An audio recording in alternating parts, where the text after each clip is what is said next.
My name is Katie Lesko. I have about 20 years of experience in the college admissions process.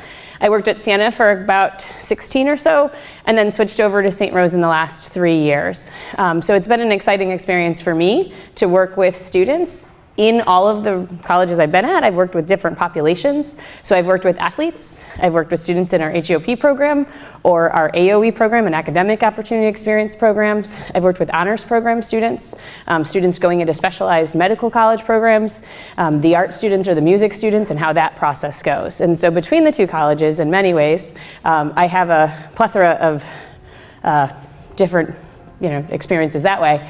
But the other part of my job is this is an industry. So I've done admissions work for 20 years, and so part of what I do is kind of what all of you in the parents world do in your own business, is stay up current with trends and with things that are happening at other colleges that are more selective, less selective, community colleges, and what's going on in those areas. And so I can answer questions not just about the four-year private institutions, but I can answer questions about a lot of it. You are just pretty much all juniors. All juniors except for the parents, right? Juniors in the house? Okay. So this process is a fun and exciting process. You are here, and so you're gonna take 2 years along this journey, right? And I promise the end is really good. Because the end is getting them out of your house. No. Right? Is that really the end? It's putting them into a productive place that makes them citizens and all that stuff. But if you take time with this like you're doing tonight, you're going to be in a better place to see the best fit at the end. And so my presentation comes from an idea of having the fit that we talk about all the time. It's less about what goes into an application, but I have a little bit of that. It's more about how to choose a college. Because sometimes the college chooses you, right? But that limits our options. So you want to figure out how to get the most amount of your options in front of you and figuring out which fit makes sense. So I break it up into this structure. It's an academic fit. So what your students, and as a student, what you're doing in the classroom, what your SATs, what your testing is, what classes that you're taking, that is an academic profile. And then the college has an academic profile. And that's a fit. How do I fit with that academics? There's a social fit. Is it too big? Is it small enough? Where do I learn the best? How do I fit in socially? Is it too far away from home? Is it far enough away? That's a fit as well, so there's a social fit. There's a financial fit. And that financial fit is going to be merit scholarships, maybe it's living at home, maybe it's additional need-based aids that brings that cost of attendance down. But there's a financial component to this as well. It's tough because you don't know the financial fit yet. And you won't know that until about the spring semester, January or so, maybe February of your senior year. But there's ways to discover the financial fit even before you file your FAFSA. So this is the 3 fits. So when you think about choosing a college, this is the structure, and if you use this structure and then use the little yellow box as reach, match, and likely, each of these fits fall in one of those 3 categories. There's a fit to that, right? There's an answer to that. An academic fit, when you're applying to a reach college, if it's a reach, it means you're in the bottom 25% of who gets accepted. If you're applying to academically. If you're applying to a match college, you're in the mid 50% of who gets accepted. And if you're applying to if you're likely to get in, you're in the top 25%. Using that structure and that definition, you're able to understand what are my chances. Now, there's lots of things that go into that college admissions review process, but just for this purpose of where you are, understanding if it's a reach, a match, or a likely makes you kind of understand what you have to go through in this next year and beginning of your senior year to put together to maybe make it go from a match to a likely. Or maybe it becomes, if it's a reach institution and you get your grades up this year, maybe it all of a sudden becomes a match institution. right? So there's ways to move those answers. This structure to me helps you choose a college, because it's not just the college choosing you, but it's you figuring out which one's actually a match for you. There is no perfect fit. It's like marriage, right? There's a lot of them out there. Sometimes we transfer, but at the end of it, there is a really good fit.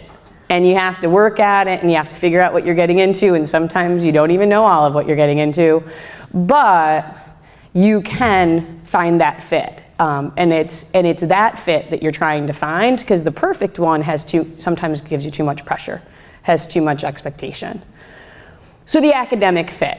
As much as I'm not going to go into what goes into an application, because honestly that's a little bit overwhelming, I do like to share this slide, because these are the pieces that you're working to put your story together. The college admissions process is about a storytelling. Each part of the application tells a part of your story.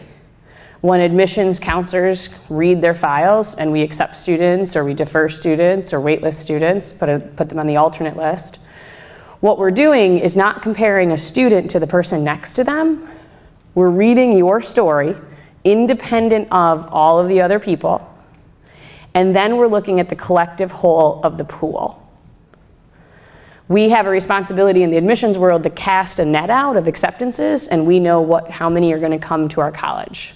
So it's all math, right? Everything's math. You were supposed to laugh, but nope.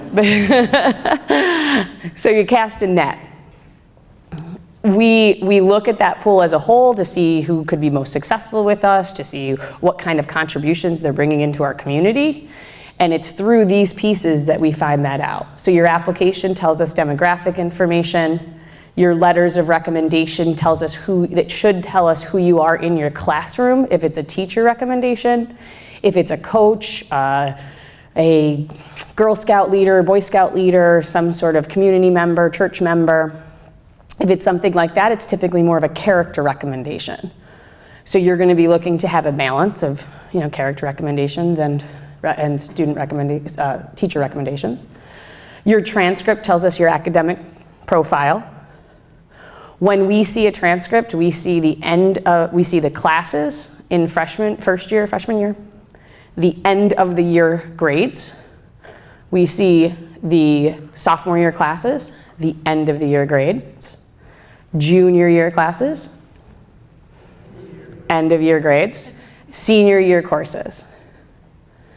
And the reason why I focus and I emphasize end of year grades is because the one test, the one project, that one day that you just didn't want to do the work is a part of all of it, right? But it's not the sole thing that defines your grade junior year. That's really important in the sense of stress and management and expectations to understand for the students. So one thing doesn't kill the whole GPA. If you do that a couple times, then your end of year GPA is going to be a little different than you would expect it to be, than you'd want it to be. But one isn't going to kill you. Some colleges look at testing, some colleges are now test optional. So depending on who you are and what story you want to tell, you might be a really strong test taker, you might be applying to colleges that require tests. You might not be a strong test taker, and so you're going to look at more of test optional colleges. No matter what, I would always take a test. If you're an athlete, they're going to be required because of NCAA rules. If you might be trying to get into a specialized program like a BSMD program, typically boards are going to be required. So I would always encourage taking them, because if you choose not to, you're limiting your options. Figuring out which ones fit best for you is what you have to do, but always try to take them. On the right side, extracurricular activities, we find that out on the application. You can also put a resume together. Your essay or your statement of purpose, you don't have to be thinking about your college essay right now, but I promise you in the summer of your junior year, or summer before your senior year, it would be really smart to write it. So you don't have to do it now, but then would be a good time to start brainstorming and getting some of these things done. I put talent and I put on there because working for a college that has art and music, talent is a part of our admissions process. Students that can apply to St. Rose, but they have to audition to get into the music program. So sometimes talent is a part of that admissions process. If they are looking at athletics, talent can be a part of this admissions process as well. It's not as much as the admissions, it's more the coach determining it, but it's a part of the process. Your interview and your demonstrated interest. The interview and demonstrated interest are more for you to know that colleges want to make that relationship with you. So if you have colleges that you're really thinking about, you can connect with admissions people like me who are responsible for the Guilderland High School, this area's high schools. If you connect with them, you can find out the nuances to each college. So my favorite part about college admissions is that every college is a little bit different. So people say, what about this, or how about that? And my answer typically is I can give you the general, but each college is really specific. So you want to make that relationship with that individual college. But that is how our office works, is that all admissions colleges, admissions offices have responsibility to maybe all the high schools in New York State. It might be just the high schools in Albany County. It depends on how it's divided up. Those are really good people to meet. So that goes in what the academics are. That's what it goes in an application. And then why it matters is because that's part of the academic profile. The financial fit is, I'm going to briefly go over because at this point in time, again, you're not really going to know the financial fit until later. But some of the things to know, to learn about each college: cost of attendance. Merit scholarships are based on the student's academics. Institutional scholarships typically could be based on need or other things about the student's academic profile. You have state aid, federal aid, private aid. So these are how people afford it. And it's all different pieces. It's layered on top. Later on in January, you'll have a financial aid presentation. I highly suggest coming to it because the more you can learn about financial aid and understanding it in context, the better off you are. But if you try to know it all at once or all before you're ready to learn it, it's sometimes too overwhelming. But the things to do essentially for financial aid is you file your FAFSA so you can get your financial aid back. You communicate with the colleges to make sure that you understand all the parts to it. And then most of our families will have a little bit that they put into it, and then they do a payment plan. There is colleges that will be financially out of your reach. There are colleges that will be a match for you financially, and there is going to be colleges that will be likely that you can afford it. Figuring out that as a family is really important, including your students in on that conversation as part of their investment is really important as well. I smile because my father sat me down when I went to college and said, if you skip a class, I know you're not going to, but if you do, this is what you owe me. I had a very interesting world. I love my dad. But he did. That was our financial investment conversation. You will pay me back because this is the investment I'm investing in you. It internalized the goal for me. I graduated in 4 years. It was a good, great experience. Got a job after. My mother was happy because I had health care. It was wonderful. But at the end of the day, those conversations were a little bit scared to have, I feel like, because finances are hard to talk about. It's emotional to talk about. If you can have the conversation of what the investment is, and for the students, thinking of yourself as an investment is a really strong way to help advocate to get the college you want to get to. When you think, if my parents have to invest in me, what am I going to do to show them that? That's a very different mindset than, well, I've got to figure this out, right? So the financial conversation can start now. Choosing a college because of finances can't happen until later. The social fit. So we talked about the academic fit and the pieces that go into that. We talked about the financial fit. And the last part is the social fit. So the social fit is essentially understanding who you are as a person. What do you like to do? What do you value? Colleges have value systems. Colleges stand for different things. They have activities. Some colleges have certain clubs that they definitely have lots of people in. Other colleges have that don't really have the same type of clubs. So you can find colleges where what you like match the college experience for you. Sometimes you're in clubs in high school and you don't really want to be. I totally get it, right? So your friend does it or your mom told you to, something like that. So this is your time to really think about what you would do if you could do anything. And there's some really neat, unique experiences out there. We've changed the college conversation a little bit to be about careers and to be about getting a job after college because the investment is so much. It makes sense. But you can't really forget the social fit because the student is going to be growing up away from you. So having a smaller environment might be better for some students because they go to faculty members, they really want that connection. Other students are going to be a little bit more independent, so a bigger university might work for them. But knowing how you handle those conversations as a student or how you would want to handle those conversations is part of your social fit. Academics are actually a social fit. We identify by our major. If you ask a student what they're majoring in, they identify by major. They want to be with people that also study and are passionate about what they want to do. And so academics can be a social fit. So if you're looking at a college and it has a large academic program that you're matched up with, you might think like, that's awesome. I'm going to have a lot of people that like what I like. If it has a smaller department, it doesn't mean it's not a good department. What it means is, am I going to be around with enough people that makes sense for me to study that there? Or is it something different?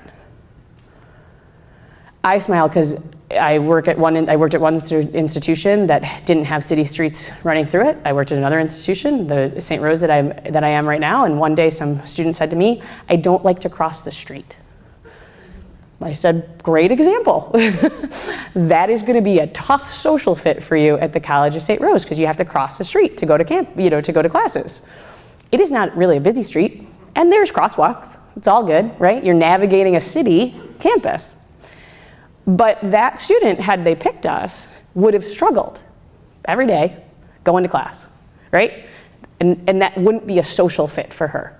So she's got to find a different place that might feel better. Or, as one of the students said to me one day, she just needs to put herself out there, right? College is about doing stuff that you haven't done yet. So if you haven't crossed the street yet, you can come to St. Rose, no. Right? But it's that idea of being able to engage differently than you have before and not doing the same things that you've always done. Sports and extracurriculars. So we know typically if students can get involved in about 2 different clubs and activities, they will graduate at a higher rate. Because I promise you, if you take the focus off of getting in to college and you do this process through a lens of where do I want to graduate from and what type of person do I want to be, if you go through that lens, you'll actually have an easier time with this process because it feels more comfortable versus just where do I want to get in. The sports and extracurriculars keep us engaged. You probably have had some sort of engagement around in your high school experience. So that is important in the sense of how students graduate. They find their social network, they find their people, and then it helps with retention rates and graduation rates. One of the ones that I smile, because I can get a little bit philosophical on you, but the 5 characteristics about yourself and reading the college mission, it's a really different way to do a college search. I promise you that. But because we all have value systems, I would say go look at a couple college missions and you might find one that really speaks to you. You're not necessarily going to be able to do that on a Navigant search, but when you do the Navigant search to find that list of colleges, you can then go and read them on the college websites. I think it's a neat way to just experience what they're trying to be, and then when you go visit, you can figure out if it's true to form, right? You can actually test it. So that's the social fit. When you put it together, because really I want to leave you with something to do, because people like things to do. So when you put it together in my match, reach, and likely kind of grid, what essentially you're doing is working through Naviance and finding your list and talking to family members and figuring out what college might be best for you. And you're putting a list together. You can start the list now. The list will change in January. The list will change in March. It'll change because your friend went to visit a college and found out they had a really cool program there. So it's fluid. But if you start it, your college A, B, and C is on your left, and that can go to, at the beginning of this process, it can go all the way to Z if you want to get there. And you should know what your academic profile is and if it matches up, if you're a reach or if you're a likely. Your academic major might be a match because they actually have your major. It might be a reach because they don't have your major, but they have things like it. It might be likely that you could really study a lot of things about your major at that college because they have a really big program there. Right? These are not set in stone. These are not some grid that's given to you by a national survey or anything. This is just you really thinking about, what does that mean to me? So we see people do this list a lot, and they put these characteristics in a column. Academic profile, they put the cost of attendance, they put whether they have the major, but they don't put what it means to you. So when you're trying to choose a college, you have to figure out what does it mean to me. And that's why this grid looks like this. You could make this grid go as long as the Excel doc wants to. You can make it have it be only 3 things, right? But what's happening here is you're starting to pull out the idea of what college might make sense for me. So in this way, does anybody have a suggestion of which college the student might want to go to? Or which one they probably shouldn't maybe even apply to? Anything? The answer is always C, right? So C is what? Maybe not the right fit, right? It's a reach to get in. It's a good major. I'm looking at C because they have a big program in this. But C is going to be a reach because they don't have a lot of activities that I like. They don't have any specialty programs that I might be interested in. They're in a small city, and they probably, because I might be less likely to get in, they probably will give me less merit money.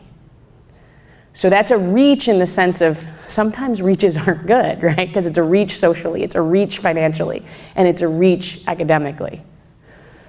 When you do this, you can put the list together and you might save $50 for not applying to that college. Because by doing the grid, you're starting to understand what really makes sense to me. It doesn't mean don't apply to C. I would suggest you don't apply to C if this is how it came out. But when A and B, they kind of make sense.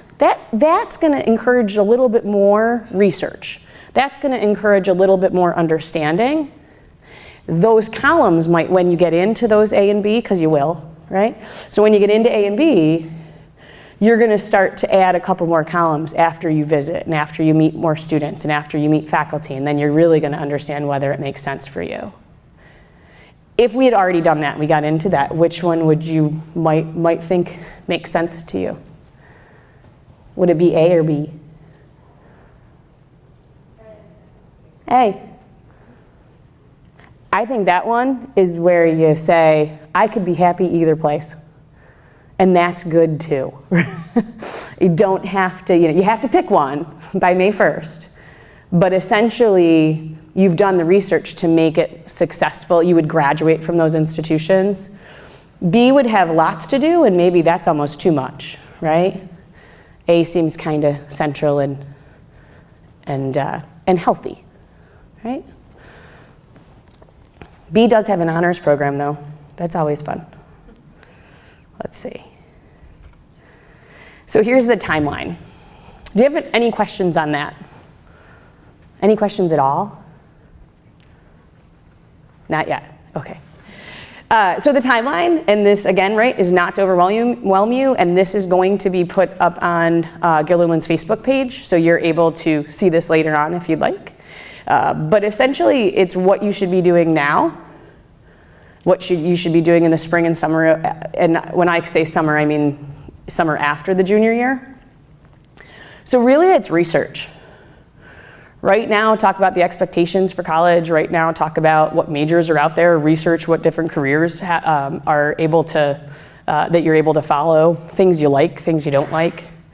When you think about planning Thanksgiving break and you're going to see family maybe, is there a college in the area that you might want to go see? Even if they're not open, is there something that you want to drive by and go see, walk around? Right? Get a feel for what it looks like. It's always better when students are there. At the same point in time, sometimes you're in a different area and you just want to go see what you think about the location because you want to make sure that there's city streets running through it because you like to cross the street. Right?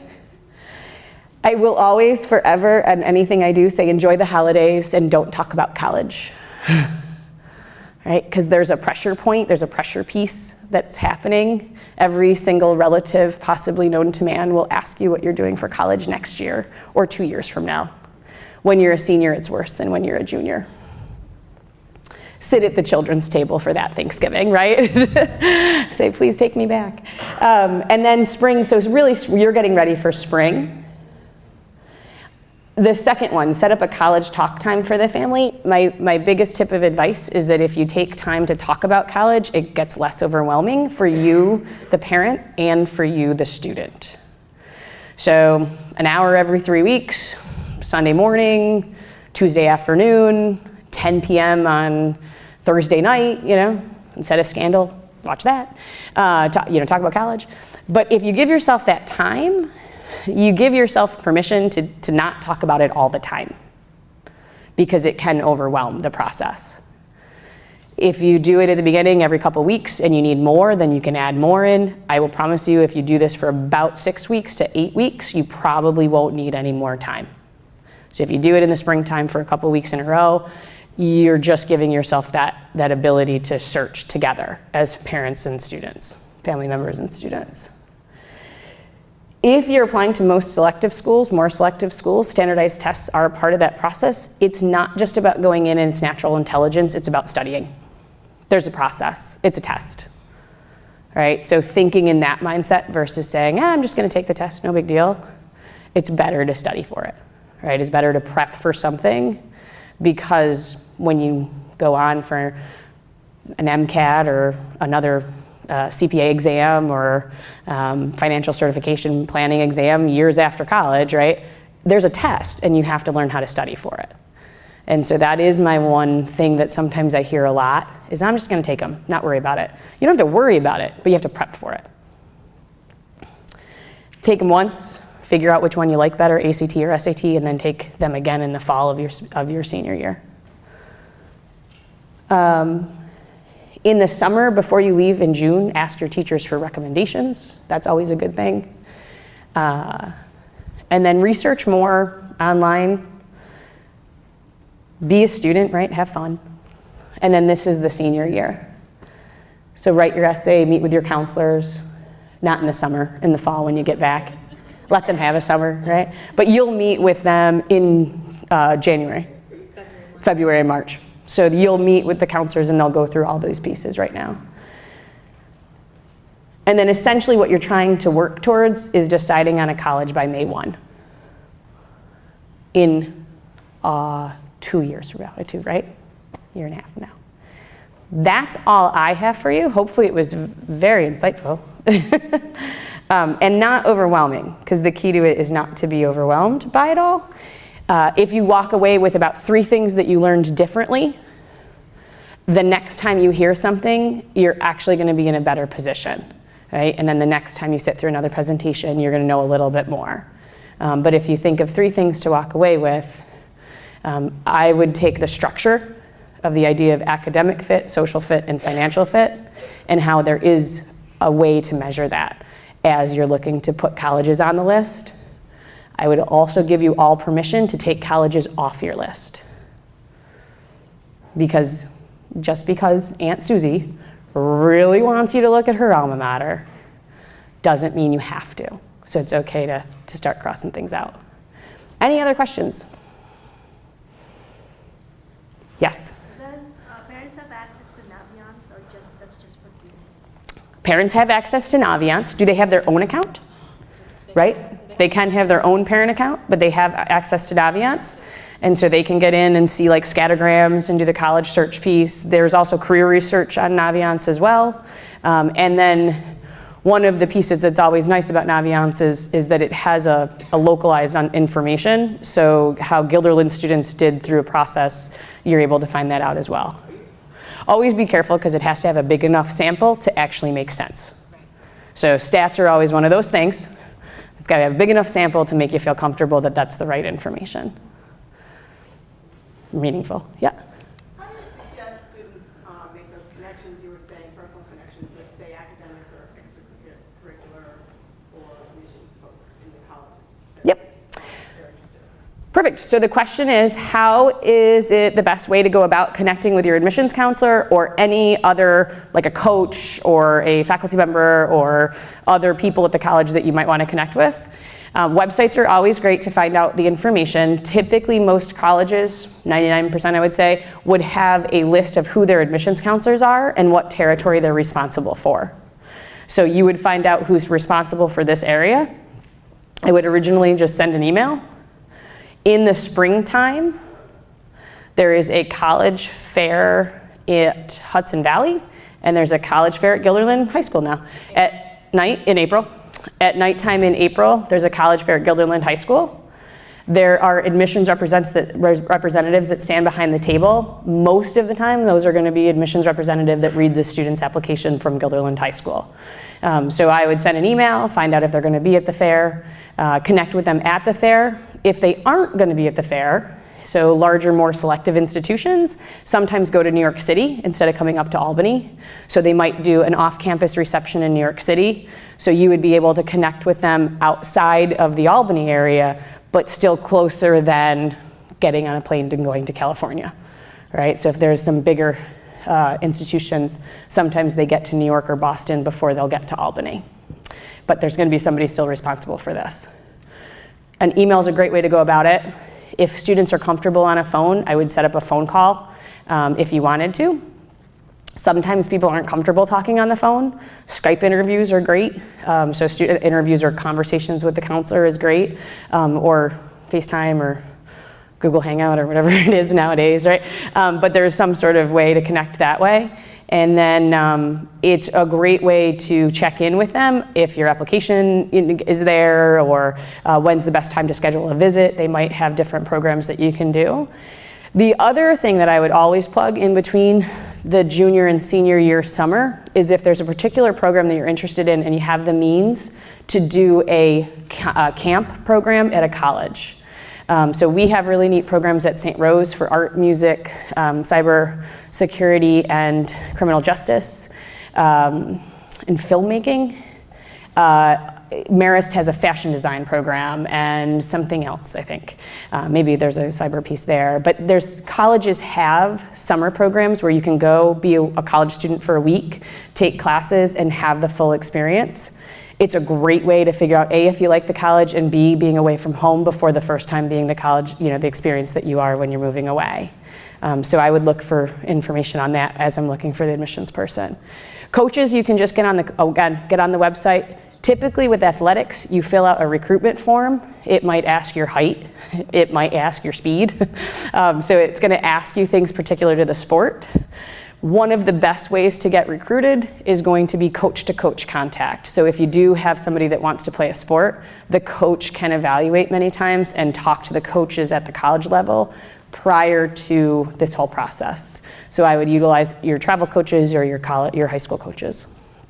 If you have a club or something else, a lot of times, again, search the website and send an email, and typically that gets responded to. If you are sending an email to a student that's ahead of the club, connect with the admissions counselor to sometimes help you make that connection too. But email works. Phone calls also work. Other questions? Okay. Like, I'm not going to stand here all day. Thank you. That is my email, so if you do have other questions where you're afraid to say them right now, if you do have other questions, just send me an email and I'm happy to respond. Thank you.